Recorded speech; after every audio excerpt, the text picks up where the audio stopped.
Hi, I am the Lady Miss VaginaJenkins, and it is time for Queer Astrology.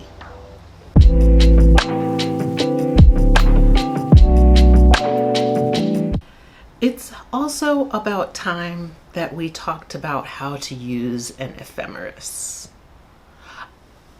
Trust me, I know you feel like you're not ready, that it's a lot of math, and it's a lot of numbers, and it's confusing, but I promise you, it's not that hard and we can learn it together. The dictionary says that an ephemeris is a table or a data file giving the calculated positions of a celestial object at regular intervals throughout a period. That there can be tables of ephemerides, something like that, whatever the plural of ephemeris is. I think it's ephemerides. There can be a table or there can be a book of tables for a particular time period. The 21st century, or the 21st century since the Industrial Revolution, or just a table for this particular year, or just a table for this particular month. But basically, in layman's terms, it is a table that allows you to track all of the different celestial objects, planets, fixed stars, asteroids, and gives you an opportunity to look at where they are on any particular day, as well as where they have been and where they are going. You can use an ephemeris to create an astrology chart from scratch, which I haven't done since 1995 and don't think that I would ever do again unless someone was paying me a lot of money. The programs that exist, and there are so many of them, are fine for me in terms of creating a chart. Because an ephemeris allows you to track planetary movements, where the planet was, where it is now, where it's going to be, it can be a really good tool to tell if a particular transit is applying or separating, if it's becoming closer to other planetary bodies that you're comparing it to, or if they are getting further away from each other, thus having a greater effect when they're closer, less of an effect when they're moving apart from each other. And in that vein, you can use an ephemeris for transit readings, which is how I most often use them. And I was using an ephemeris with a client today, and it occurred to me that I wonder if this is common knowledge, and I wonder if this is something that I can share with people and maybe help improve their approaches to astrology. So yeah, this is the part in the video where I'm going to turn it over and let you watch my screen as I show you all of the different planetary placements and celestial objects we can look at and track on an ephemeris, as well as how to interpret all of the placements that are there.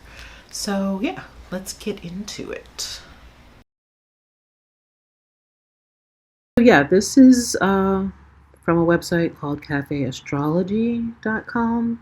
I like their ephemerides best. I actually like this website just generally speaking for, beginner level astrology knowledge. It's definitely where I started, and it's definitely an astrology website that I can recommend. I'll try and link my video up here recommending all of the different apps and websites that I use as well, if that helps. So yeah, just as before we even get into what this table means, we can know that everything presented is presented at midnight Eastern time, and that's what that means, tropical midnight ephemeris. It's in the time zone of Eastern Standard Time. That's cities like New York or Atlanta. Yeah. And they're saying that that time zone, EST, is 5 hours ahead of Greenwich Mean Time, GMT. 5 hours east. Wait, 5 hours east? West? I don't know. But it's 5 hours difference from Greenwich time.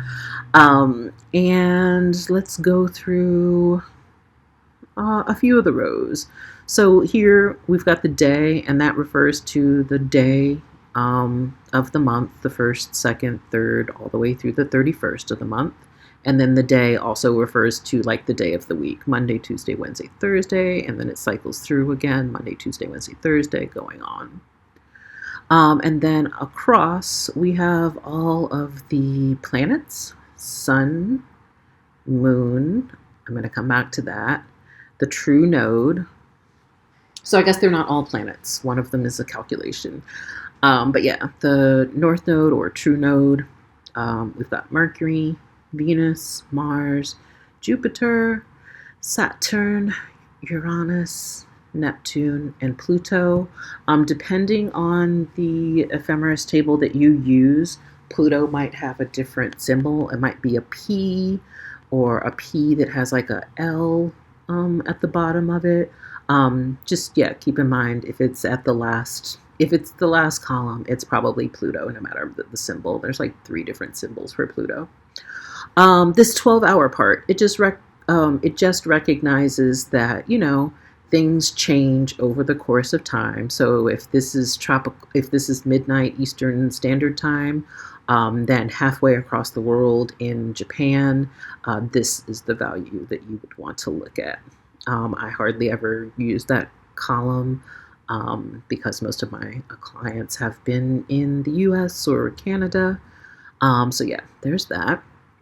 And we can literally check each one of these placements to see where they are right now. So let's look at, let me see. It's the 4th as I record this, but it'll be the 7th when you view this.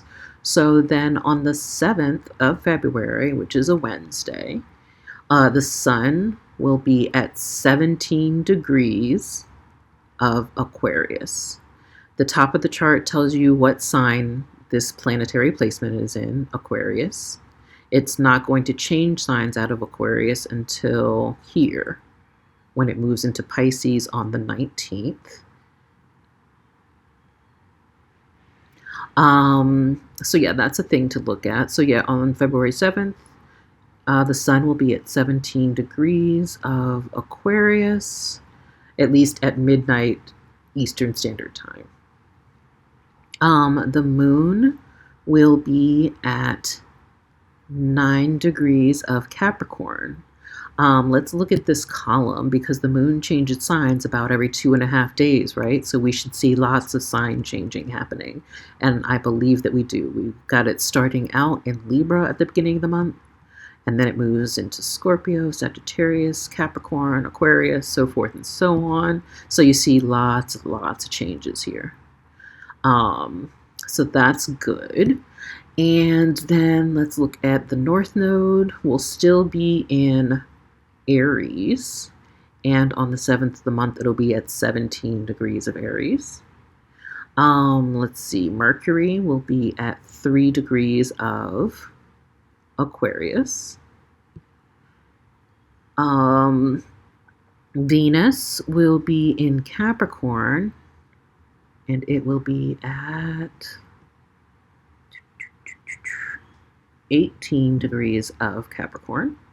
Oh, and 18 minutes as well as the second column of information. Yeah. And Mars will be at 25 degrees of Capricorn as well in Capricorn. That's good.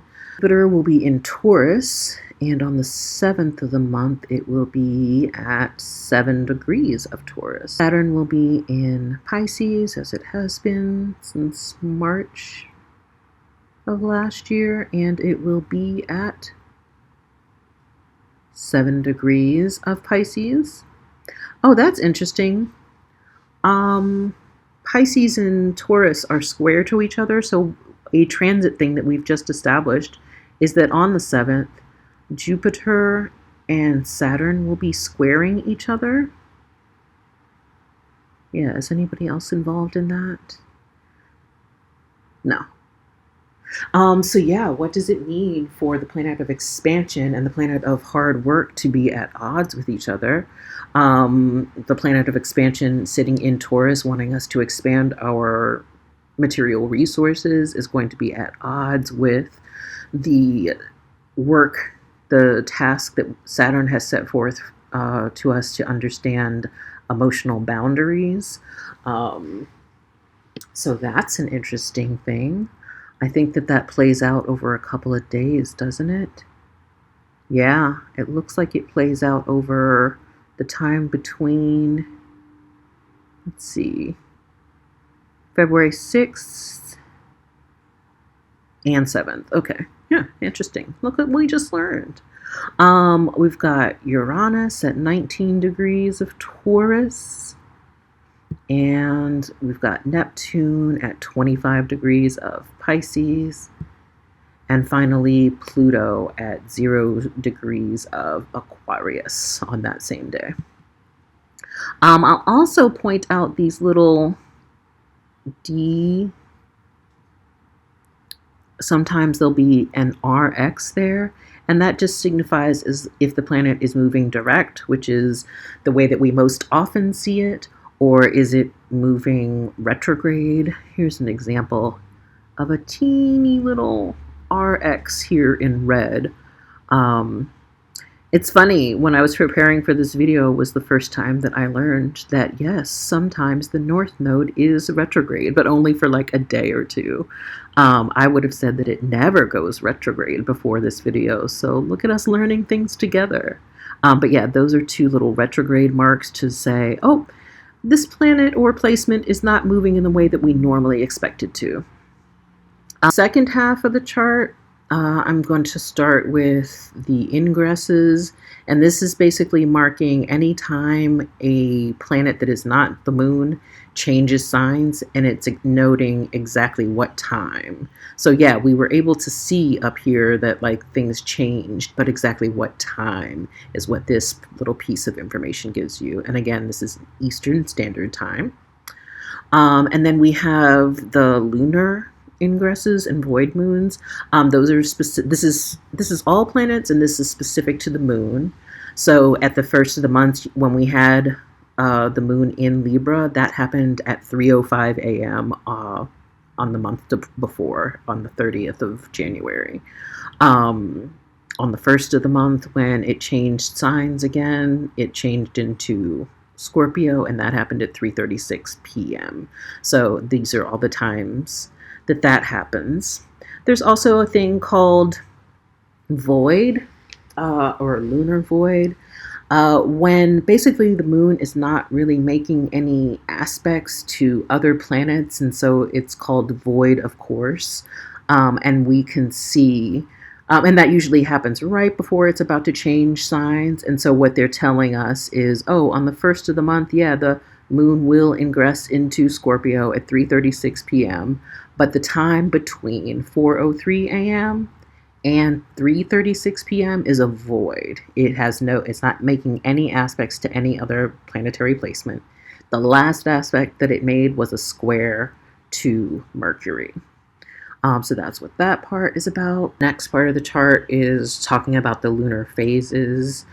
This is a quarter moon. This is a new moon, quarter moon, full moon, or any solar or lunar eclipse. It would be in this box as well. So yeah, that is 1 month of 12. This is what the rest of the chart for the whole year looks like.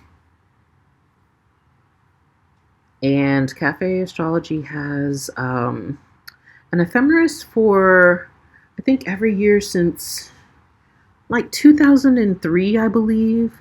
But they also have archived tables that you can look at for like way back. I definitely used one for the 1700s a couple months ago. So yeah, that data is available to us.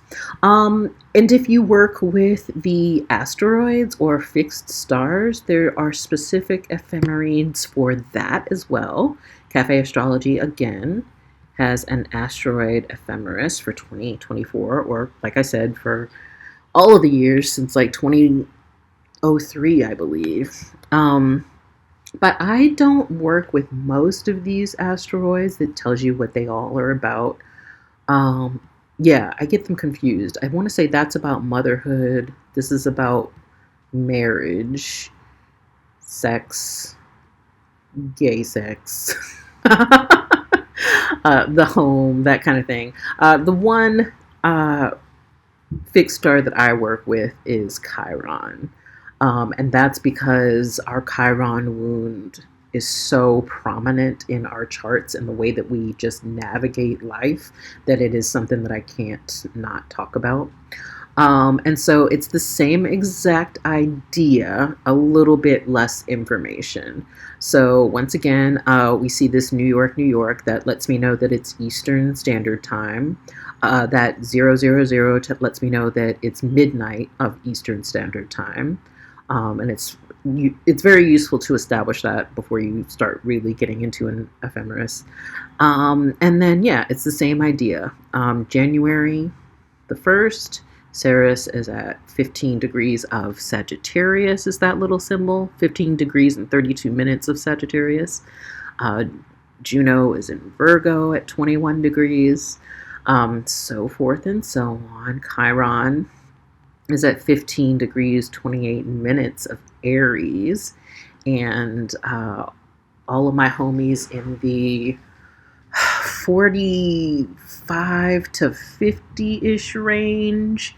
I'm not sure of the exact dates, but a lot of people are having their Chiron returns right now.